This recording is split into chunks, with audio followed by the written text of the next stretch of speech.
He stuffed a piece of cloth into the fuel tank with wire, pulled out the gasoline-soaked cloth, stuck a sticker over the tank opening. Then he set the cloth on fire. After that, he dragged his injured leg and walked into the pharmacy. The sticker burned through. The fuel tank exploded instantly.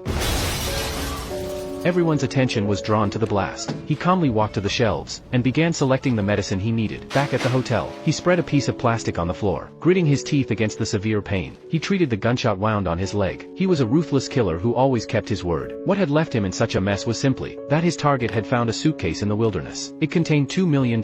Moss had wanted to keep the money for himself, but he had no idea there was a tracker hidden in the case. Because of this, Anton and Moss had exchanged intense gunfire the previous night. To escape the pursuit, Moss had dragged his injured body across the US-Mexico border. He threw the money under a border bridge.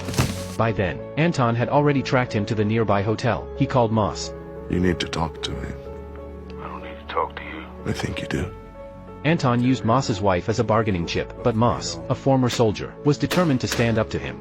The next day, Moss retrieved the suitcase from under the bridge. He contacted his wife. They agreed on a meeting spot. Moss planned to hand over the money to her, and tell her to flee far away. Moss's wife along with her mother, got ready to leave, completely unaware that a group of Mexicans was following them. Upon reaching the station, the wife went to buy tickets. The Mexicans approached to strike up a conversation. The unsuspecting mother revealed their destination. The wife called the police. She hoped the sheriff would protect Moss. Meanwhile, Anton was already on his way to their destination. Moss arrived at the destination ahead of schedule. He was chatting with an attractive woman, totally oblivious to the killer approaching from behind. No sooner had the sheriff arrived at the scene than he heard the sound of gunfire. A group of Mexicans fled in a hurry. The horrific scene before the sheriff made him realize something terrible had happened, and at the hotel entrance, he found Moss already dead. The sheriff had arrived too late. It wasn't until evening that Moss's wife reached the hotel. The sheriff's act of lowering his head and removing his hat made her understand. Moss was gone.